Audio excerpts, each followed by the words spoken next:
जय बोलो देवादिदेव 1008 श्री भगवान महावीर स्वामी की जय जय जय। अहिंसा परमो धर्म की जय जय जय। परम पूज आचार्य गुरुवर श्री विद्यासागर जी महाराज की जय जय जय। पूज मुनिवर श्री प्रमाण सागर जी महाराज की, पूज मुनिवर श्री अरह सागर जी महाराज की। लोक जीवन में हमें अनेक लोगों के संपर्क में रहना पड़ता है। हम जिनके संपर्क में रहते हैं उन पर हमें विश्वास और भरोसा भी करना पड़ता है। बिना विश्वास के हमारा व्यवहार नहीं चलता। लेकिन अक्सर ये देखा जाता है कि हम जिन पर विश्वास करते हैं वही हमारा विश्वासघात कर लेता है। और जब व्यक्ति किसी के विश्वासघात का शिकार होता है तो अंदर से टूट जाता है। आज बात केवल इसकी है कि तुम किसी भी व्यक्ति को तब तक स्वीकार मत करो, किसी भी व्यक्ति पर तब तक विश्वास मत करो जब तक कि उसकी पूरी परीक्षा न हो जाए। क्योंकि व्यक्ति जैसा सामने दिखता है वैसा हो ये कोई ज़रूरी नहीं है। और आजकल तो लोग बड़े होशियार होते हैं,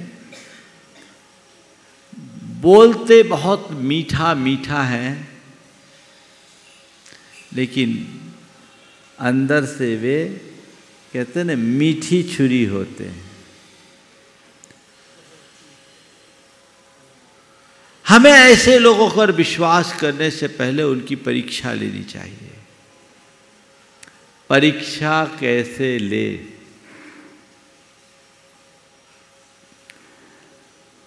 आज उसकी ही बात है। पहला सूत्र है धर्म, अर्थ, काम और प्राणों का भय। ये 4 कसौटियां हैं जिस पर कसकर मनुष्य को चुनना चाहिए। धर्म, अर्थ, काम और प्राणों का भय। किसी भी व्यक्ति को अगर आप चुनना चाहते हो तो उसके धार्मिक क्रिया और भावना की परीक्षा कीजिए। देखिए कि धर्म के प्रति उसकी निष्ठा कैसी है।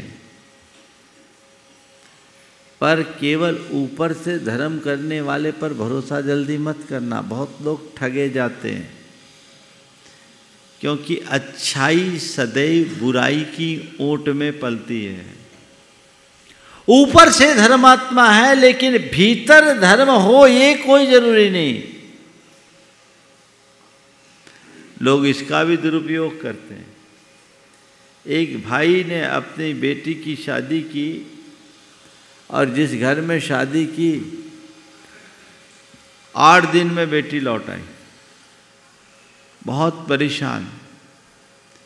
उन्होंने अपनी व्यथा कही कि महाराज जी क्या बताऊं, जिस घर में हमने शादी की, मैं धार्मिक परिवार का, धार्मिक विचारों से पली और धार्मिक संस्कारों में बढ़ी मेरी बेटी, वहाँ बाप बेटा मिलकर के शराब पीते हैं और रोज़ नाश्ते में अंडा रखा जाता है। जैन बाप बेटा मिलके साथ में शराब पीते हैं और नाश्ते में अंडा रखा जाता है। और मेरी बेटी ने जब इस बात का प्रतिवाद किया तो साफ शब्दों में कह दिया गया ये हमारे घर का कल्चर है, तुम्हें इसे स्वीकार करना पड़ेगा।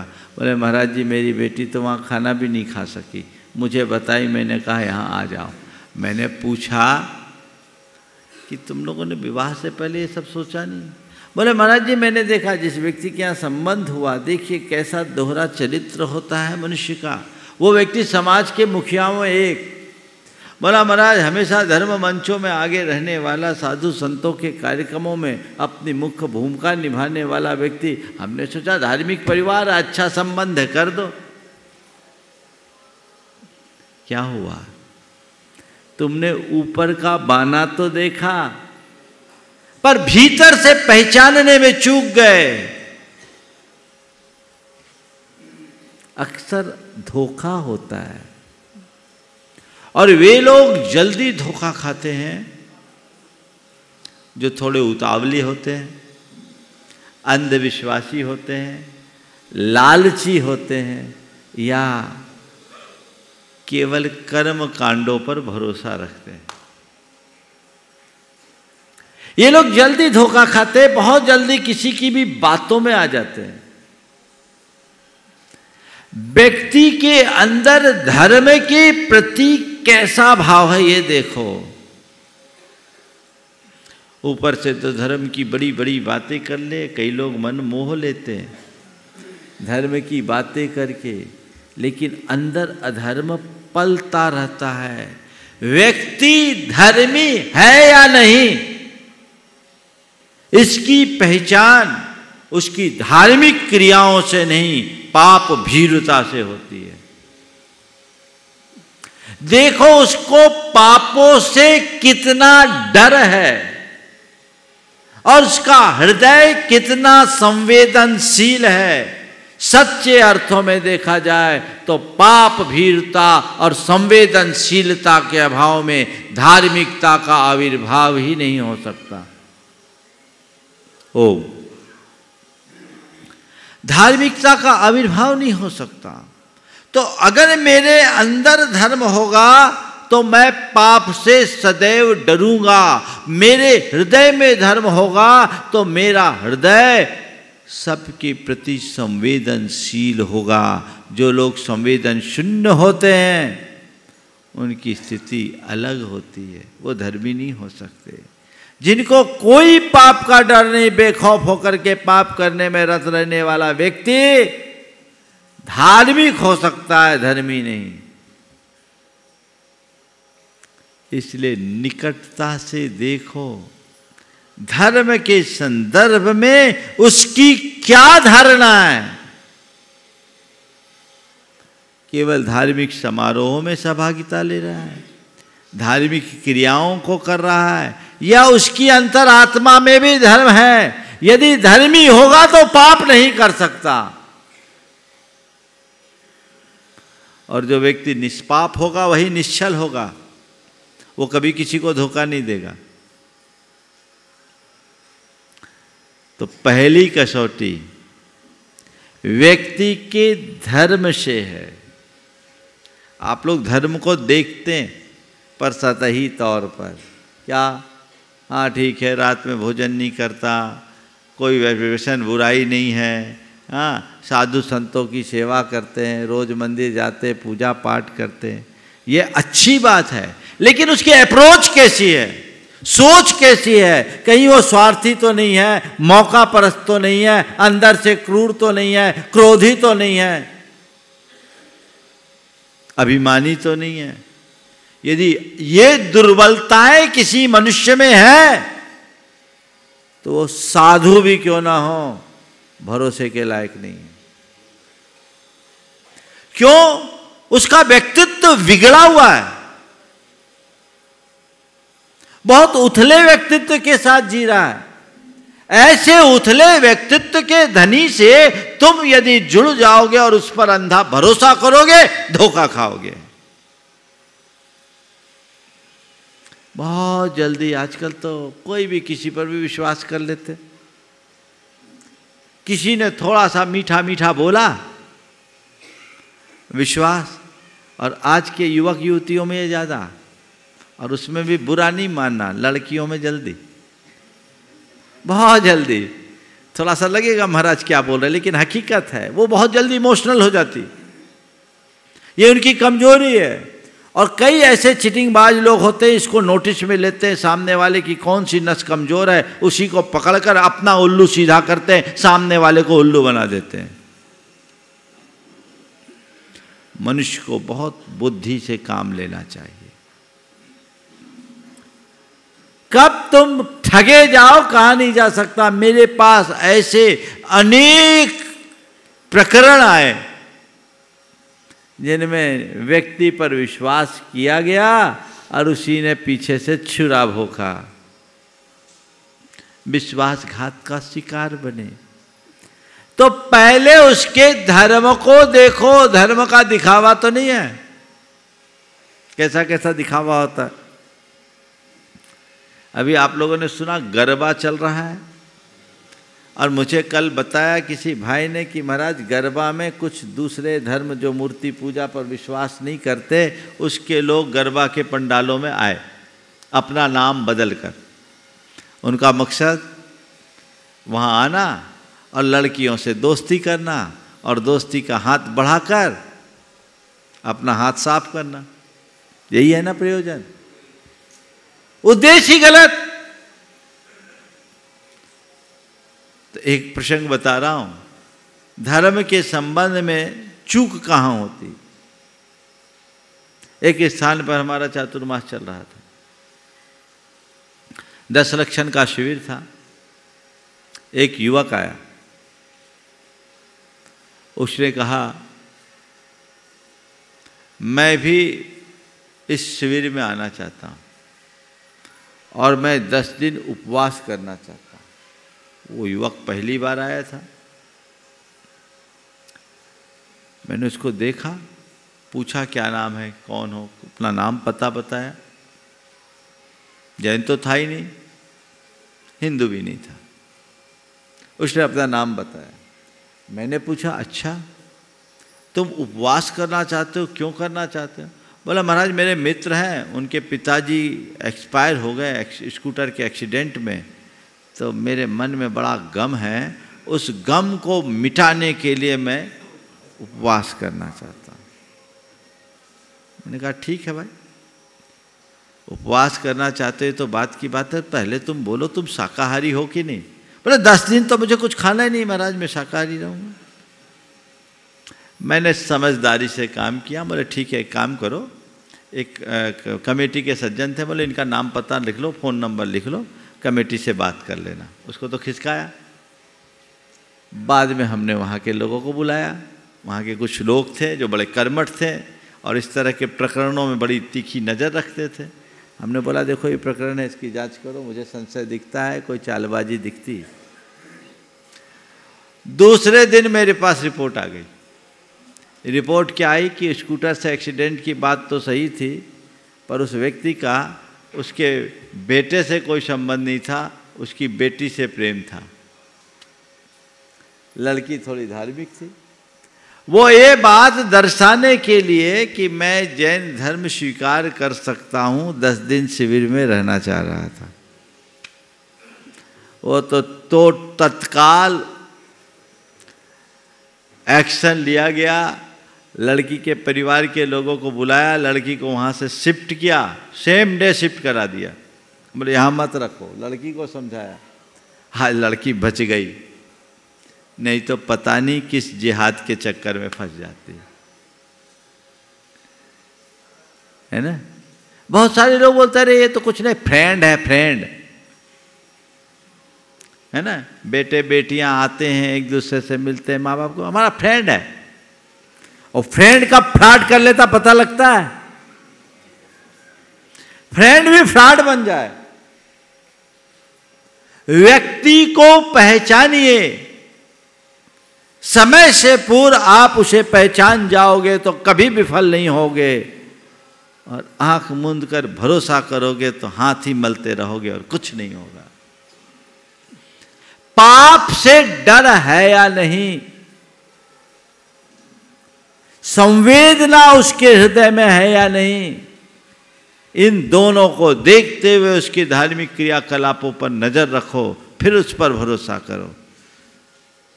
तब मानना हाँ ये आदमी भरोसे के लायक है, ये छोटी छोटी बातों को भी ध्यान में रख करके चलता है।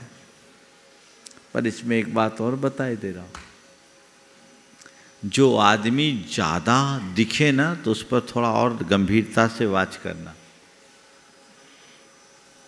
हमारे यहाँ शास्त्रों में लिखा है, सूक्ष्म और बादर दोष बताया आलोचना के। तो मुनि लोग भी अगर कभी बेईमानी करे तो गड़बड़ हो सकता है, तो मुनियों में भी बेईमानी ना हो, ये व्यवस्था शास्त्र में दी। पर मन है, मन बहुत खराब है, प्रायश्चित लेने के लिए गया गुरु के पास, छोटे छोटे दोष का तो प्रायश्चित ले ले, और छोटे से दोष का प्रायश्चित। गुरु सोचे ये तो बड़ा गंभीर है, छोटी छोटी बातों के प्रति जागरूक है, तो गुरु उसके प्रति थोड़ा सा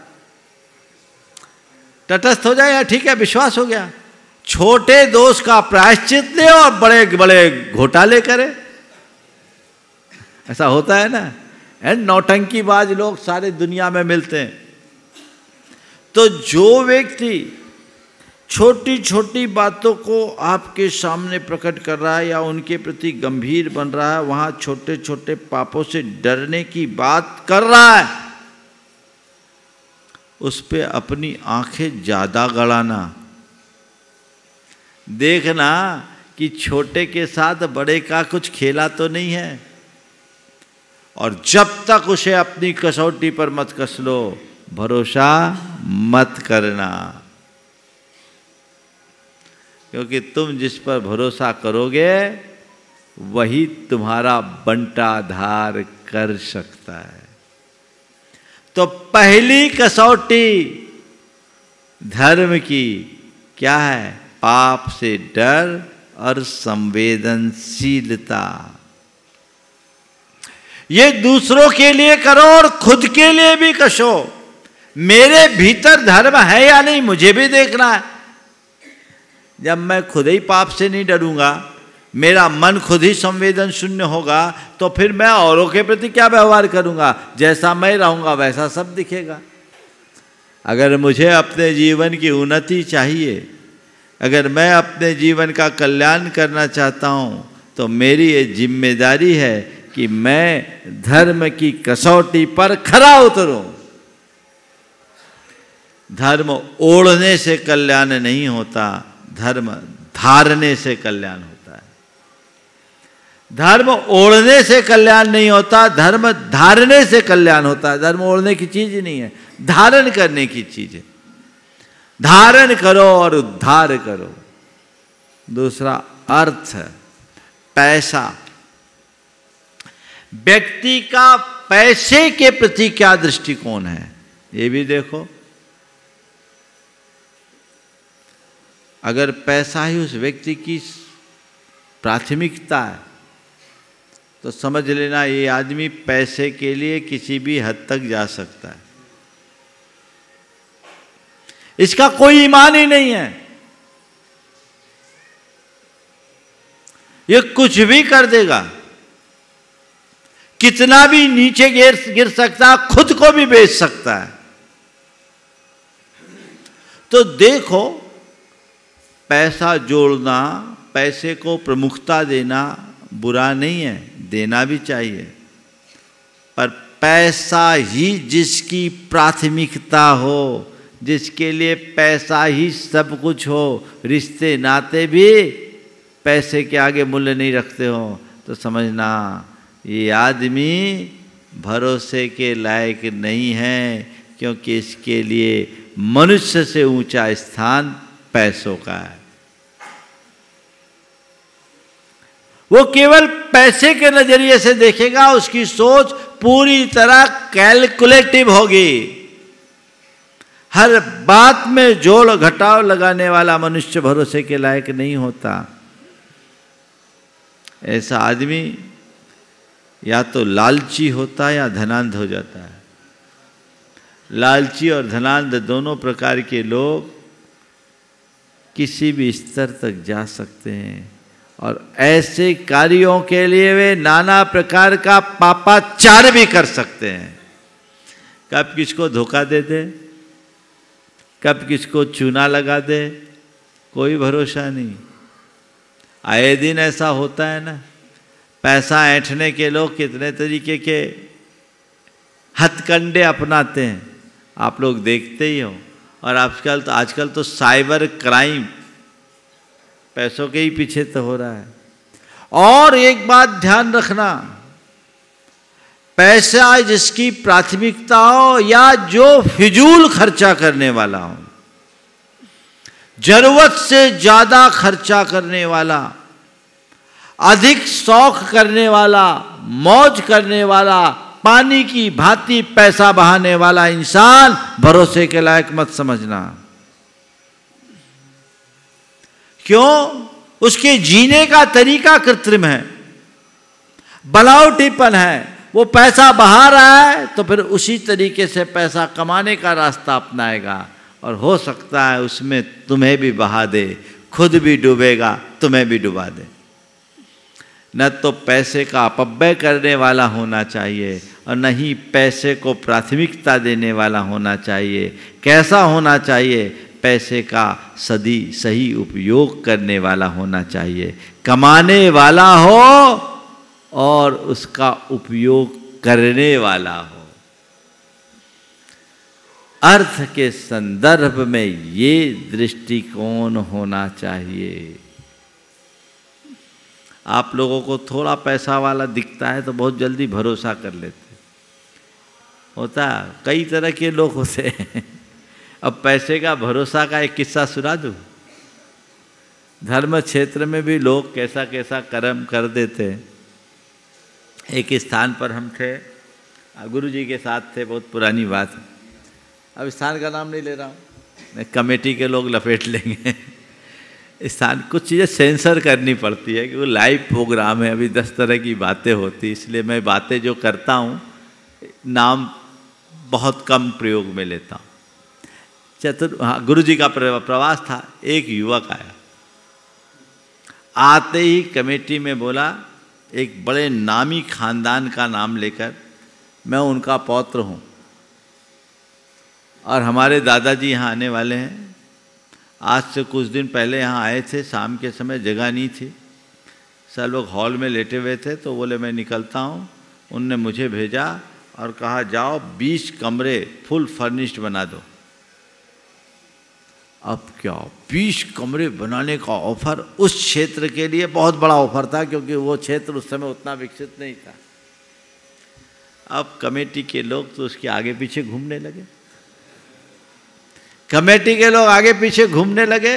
ये तो आदमी बहुत बड़ा आदमी आ गया, दातार, बोले तुम जाओ काम लगाओ, मैं आ रहा हूं। अब समझ लो एक प्रकार से उसकी आरती उतरने लगी। मेरे कान में बात आई कि कोई बड़ा दातार आया 20 कमरे का। ठीक है, देखे तो नहीं थे, पर रविवार के दिन जब उसका श्रीफल, उसको श्रीफल चढ़वाया गया, उसका सम्मान किया गया। मैंने देखा भैया झारखंड से संबंध खानदान की बात थी। मैंने देखा जिस खानदान की बात कर रहा हो तो अपने से जुड़ा हुआ परिवार है, उस घर में कोई भी काला नहीं है, सब गोरा है, पूरा खानदान गोरा है। ये एक छोरा कहां से आ गया? लेकिन इतना सातिर, अंदरूनी बातें भी उसको पता थी। उस परिवार से एक लकड़ी का कमंडल दिया गया था संघ को, उस समय लकड़ी का पहला कमंडल बना था, जो हमारे संघ में उन दिनों माधव सागर जी महाराज के पास था। बोले उसको ये भी पता था। मैंने उसको देखा, फिर उसको बुलाया, बातचीत किया। मुझे समझ में आ गया कि मामला गड़बड़ है। पर मैं ये 1993 की बात कर रहा हूँ, उस समय बहुत छोटा था। तो कमेटी के लोगों से बोला भैया देखो मुझे संशय दिखता है, ये आदमी उस परिवार का नहीं है। हाँ, उस परिवार से कोई कनेक्शन इसका हो सकता है, कभी नौकरी चाकरी करता होगा। तुम लोग इस पर भरोसा मत करो। और जिस परिवार का नाम इसने लिया है, मैं जानता हूँ, समर्थ है, दे सकता है, लेकिन ऐसे आदमी भेज के कोई काम नहीं करेगा। अगर उनको कुछ करना होता तो आपसे डायरेक्ट संपर्क करता। अब ये तो तमाम बातें, कमेटी वालों को मेरी बातों पर भरोसा नहीं हुआ। भैया ठीक है, हम क्या बोले, आचार्य महाराज यहाँ बीच में कुछ बोल भी नहीं सकते, कौन चक्कर में पड़े। वो आदमी करीब 20-22 दिन तक वहाँ रहा और रोज लोगों को टोपियाँ पहनाते रहा, और वहाँ जो दुकानदार लोग थे उनका भी कर्जा ले लिया। उधार बस, दादाजी आ रहे दे रहा हूँ, दादाजी आ रहे दे रहा हूँ, दादाजी आ रहे दे रहा हूँ। और फिर आसपास में एक महाराज और थे, वो भी बड़े महाराज थे, उनके यहाँ गया, उनके यहाँ एक हॉल बनवाने की घोषणा कर दी, उसमें भी एक बिल्डिंग तुलवा दिया। ऐसा फ्रॉड निकला कि मत पूछो। फिर एक तिवारी वकील ने उसकी जमानत ली, और जिसने जमानत की उसकी मोटरसाइकिल लेके फरार हो गया।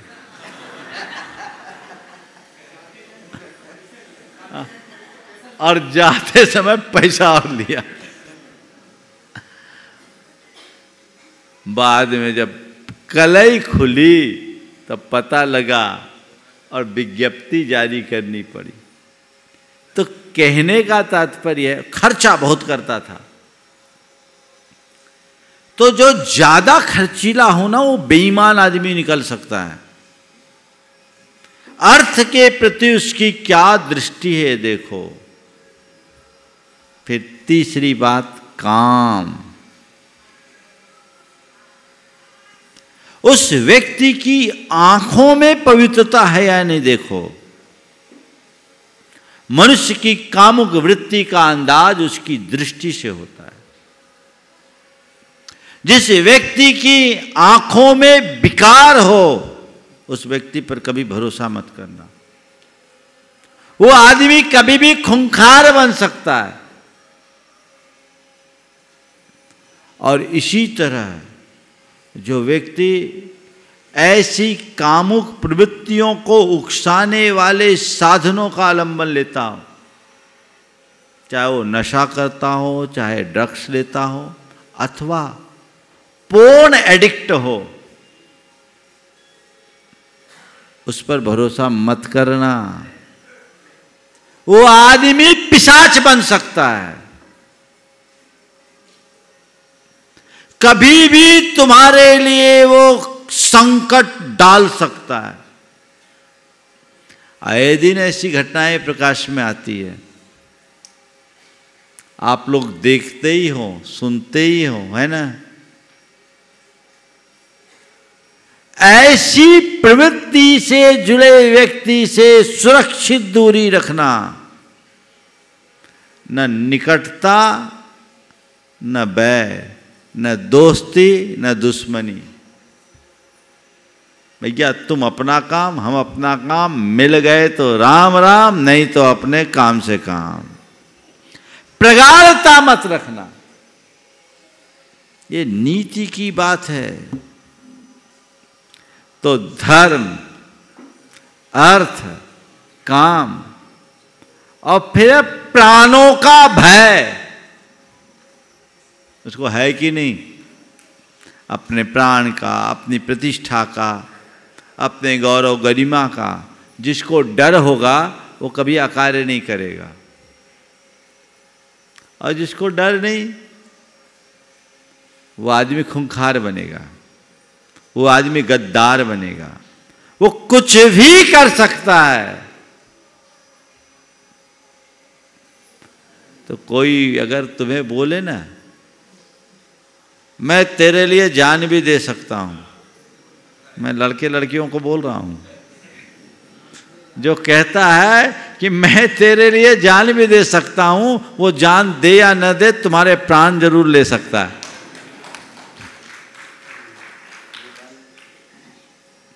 वो प्राण ले सकता है, कुछ भी कांड हो सकता है। अरे हमको बहुत चाहता है, उसके दिल में क्या है तो भगवान ही जानते हैं।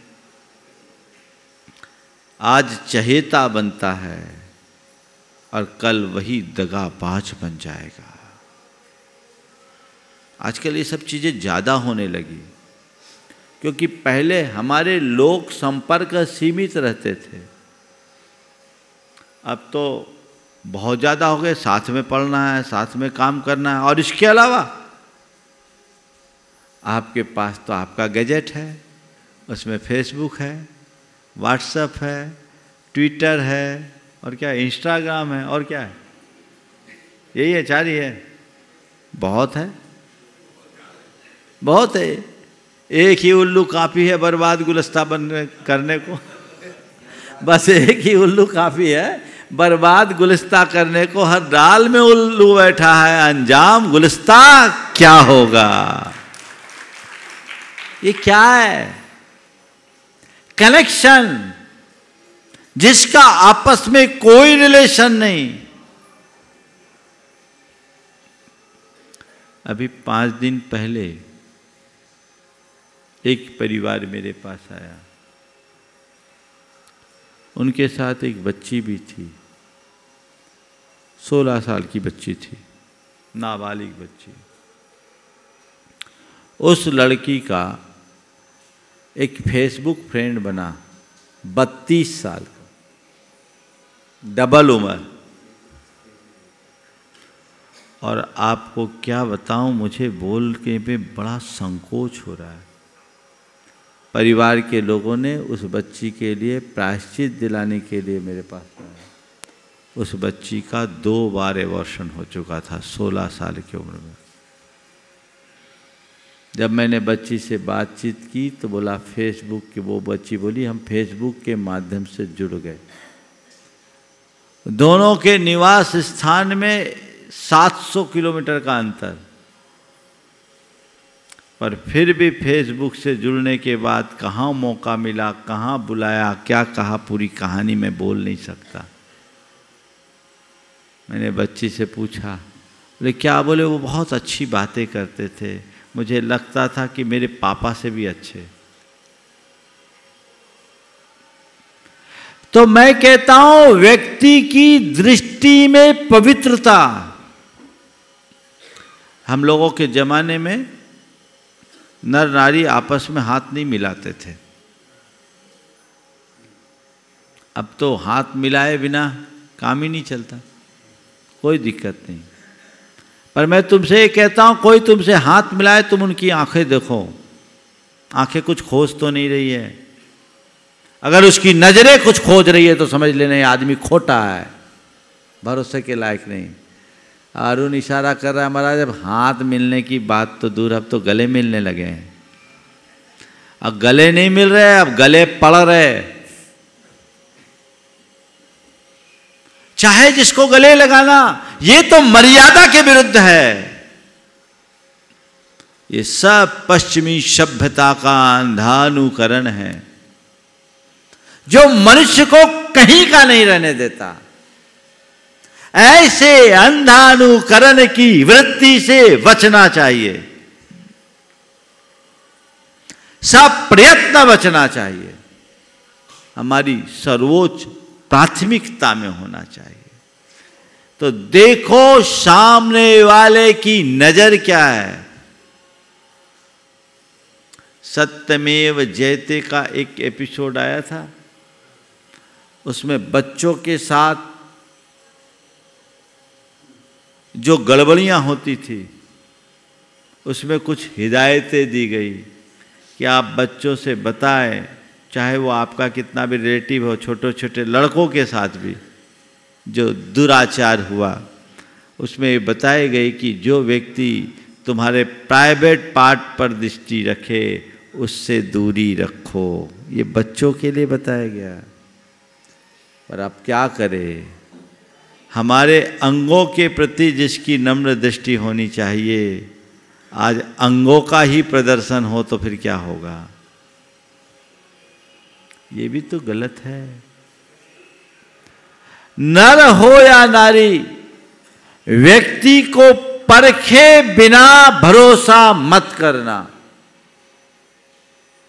ये 4 कसौटियां बड़ी मौलिक है, धर्म, अर्थ, काम और प्राणों का भय। ये 4 कसौटियां हैं जिस पर कसकर मनुष्य को चुनना चाहिए। इनमें कस लोगे तो धोखा नहीं खाओगे। और इन्हें कसे बिना किसी को चुनोगे तो धोखा ही खाओगे, धोखा भी खाओगे, धक्का भी खाओगे।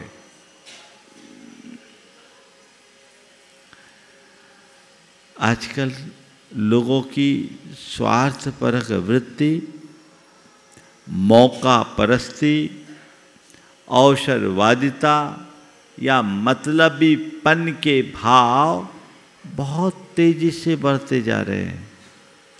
अब गैरों की बात तो जाने दो, लोग अपनों के साथ जिनसे हमारा रक्त संबंध है, खून का रिश्ता है, उनके साथ भी लोग इस तरह के अनैतिक पापपूर्ण कर्म कर लेते हैं। उनके साथ भी छल, फरेब, धोखा और हिंसा, हत्या तक कर बैठते हैं।